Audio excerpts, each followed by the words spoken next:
bookelo ba Philadelphia bo abela badudi ba metsana ya seletse sa Sekhukhune ditirelo tša maphelo.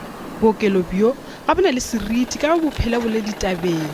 Magareng ga tše dingwe ebile le hula Breti Makuru yo a tlhokofetšego nakong ya pelego ya lesea la gagwe. Ga go ba boditše gore bookelo bjoo bo paletšwe ke operation.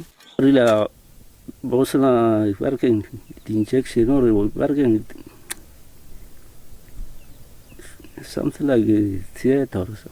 Yeah. So bo sena ba twa operate ka mo and the lady ambulance ne diseo. Mashego Makuru o re ga gona le seo se fetogile go morago ga poloko ya mogatšagwe.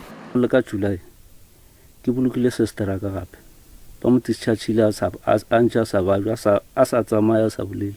Ga bjalo DA e re maphelo a mantši a tlo lobja ka go gona le tlhokego ya ditlabelo tša go dira operation. The hospital currently does not have long-acting muscle relaxants nor anesthetic drugs that are used in the theatre. It does not have ephedrine and dopamine, which are used when blood pressure is low in the ICU. These are very important drugs which may result in the death of patients if not readily available for use. E fela Kgoro ya tša maphelo e re tšeo ke dinonwane.